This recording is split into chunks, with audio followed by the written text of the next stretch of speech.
Time now for our Rants and Raves of the Week, starting with you, Dan Kennedy. I have a rant for Ladd Erickson, who is a state prosecutor in North Dakota, who during recent protests over the oil pipeline on Native American lands arrested Amy Goodman, a journalist with the left-wing project Democracy Now!, and charged her with riot. And you know, journalists can misbehave too, so you might think maybe she deserved it. No, Ladd Erickson made it very clear that she was arrested because of the point of view she was espousing. He said flat out, she's a protester, basically. Everything she reported on was to justify the protesters.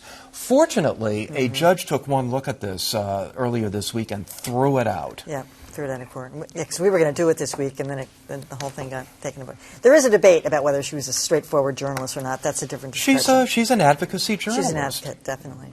All right, Joanna.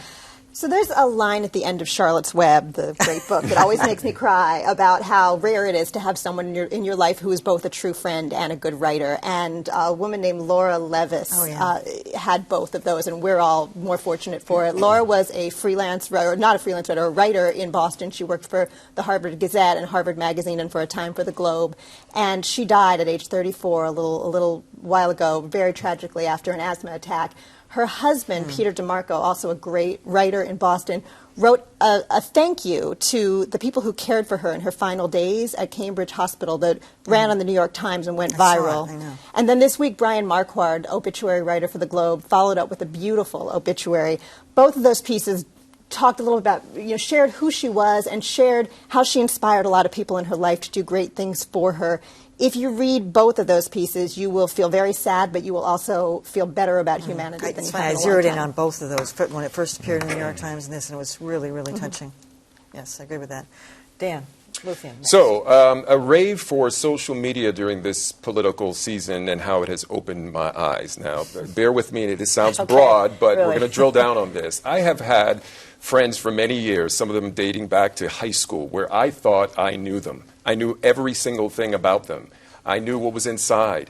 And both those coming from the left and the right, the kinds of things that they have put out there on social media, whether it's on Twitter or on Facebook, has been stunning. It shocked me. And a couple of times I said, wow, I've known this person since 5th grade, and this is what was in their heart.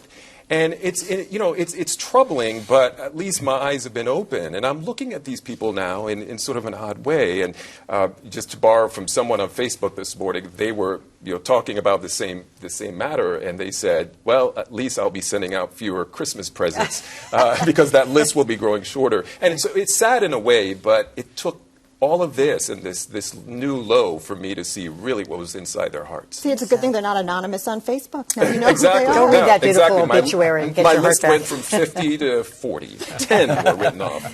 Josh. I've also got a rave for a good piece that will leave people feeling good about society, or at least better a little bit. It's a piece in the Washington Post by Eli Saslow, who is a terrific young reporter. He's 34 and already has 1 Pulitzer, and he might have some others coming his way. It was a piece called "The White Flight of Dylan Black, excuse me. Derek Black. Derek Black, excuse me. That was a terrific piece. Yes, it was. Thank you. Yes.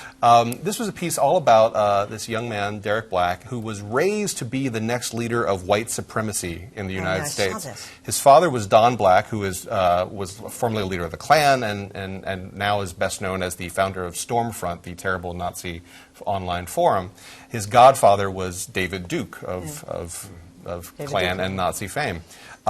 He was essentially raised throughout his childhood to become the kind of person who would lead this movement. And he went off to college and had a real awakening to realizing that his father's points of view were wrong. He got an education and sort of came out as a non-racist to the white supremacist community. It was a beautifully reported, beautifully told story, and gives us some hope that people who have the kinds of ideas that you're seeing on Facebook, at least there might be some hope that they might evolve. All right.